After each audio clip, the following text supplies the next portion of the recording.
Hey, this is Time Bomb, and if it's your first time checking out the channel, hit that subscribe button to catch all the updates. Thanks a lot for joining me here today. I'm going to break down a play out of what I think is the meta formation still, the nickel normal here. And remember to hit that like button because that helps out the channel so much. And you hit that like button now. If you're unhappy with this video, you can unlike that video. You can change it to a dislike, I guess, if that's what you're feeling. But let's get that like on this video for this nickel normal play.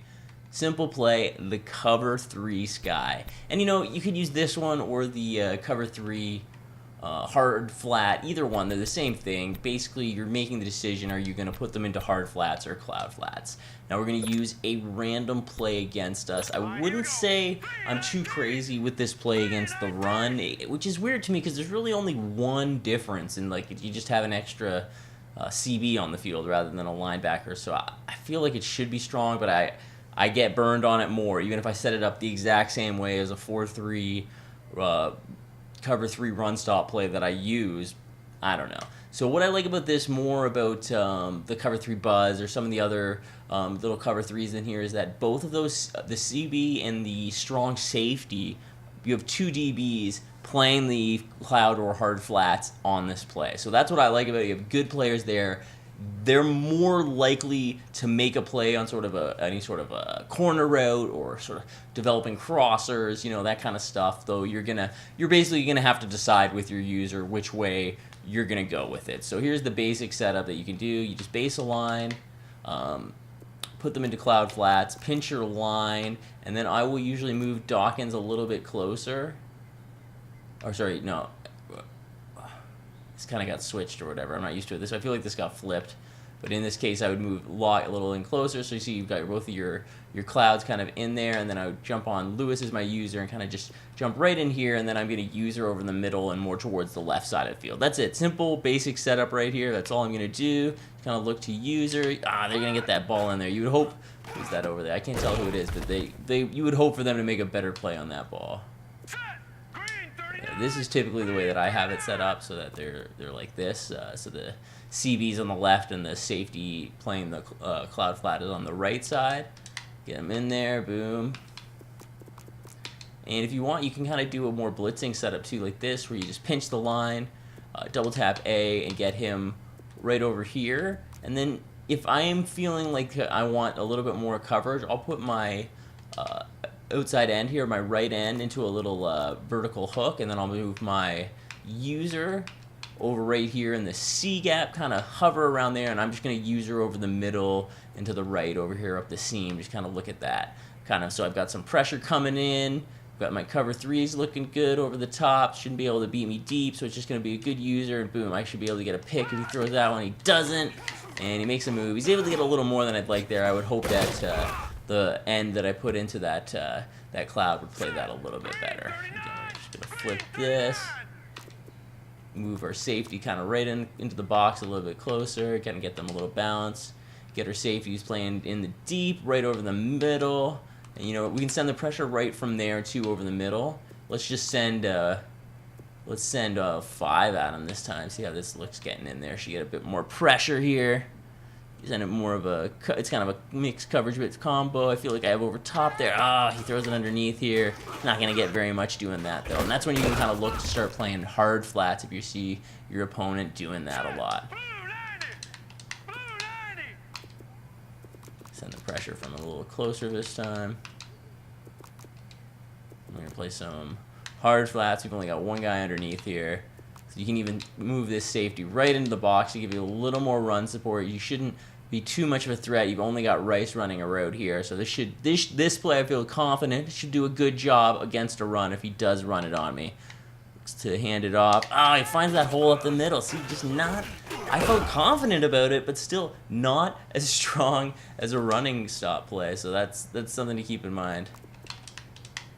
Even under center there, it was a heavy formation against me, so it happens. I flipped myself out of the correct setup on this one.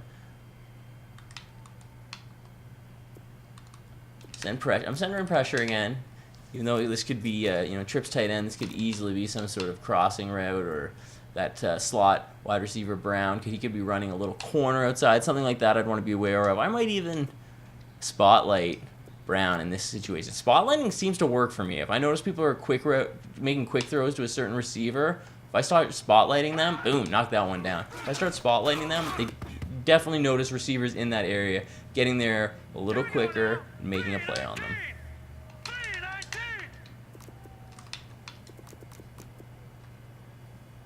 Suspension.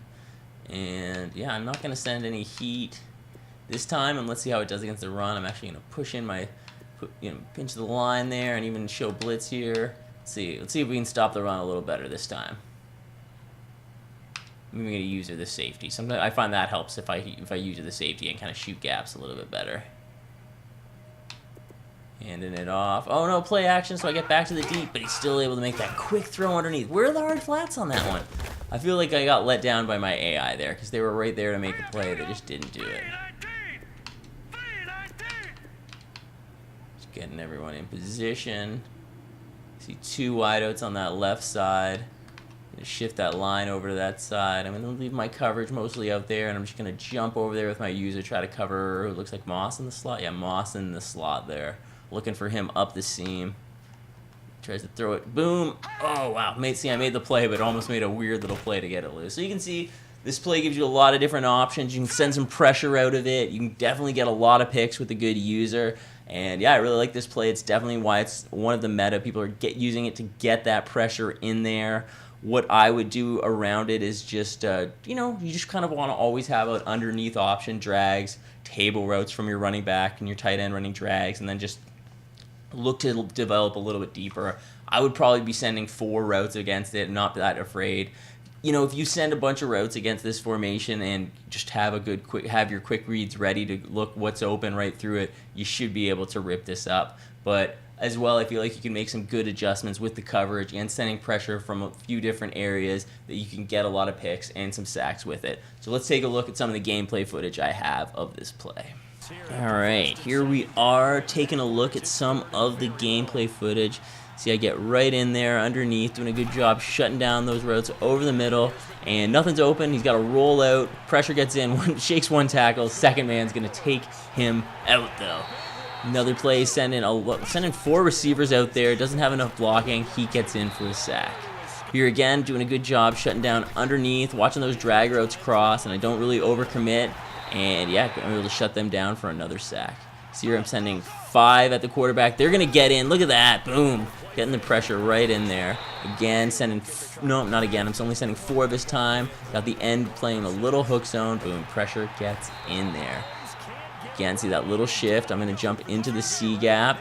Just taking a look right over the middle, shutting down that up the seam. He's got to roll out, and right as he's making the throw, he gets hit. It's a weak pass. I'm able to get that click and pick, come up with it. Look at that, I'm running that into field goal territory. Spin move doesn't quite release him. Oh, only one more man to beat there. So this one here too, my opponent's dropping back. Just got that block shed. He's got to throw the ball. Look at that. It's going to jump that route, come up with the pick. Again, here my opponent backing up to pass. He thinks he's got something over, like a little out or a little in route coming over the middle of the field, but we're able to step up and make that pick. So many picks with this, getting a lot of pressure with this play. It's kind of easy to see why it's the meta, because cover 3 isn't as susceptible to getting beat deep as I think the cover 2 can be, so it's a little bit better. I like to kind of just mix in my cover 2 and mostly run cover 3, just base cover 3s like this, and kind of adjust and get some pressure. So try out some of this stuff, let me know how it works for you, and now you know when your opponent's running against you, have some ideas of what's coming at you and how you can adjust to it. So thanks a lot for checking out this video. I've been Time Bomb. You guys are awesome. I'll catch you later.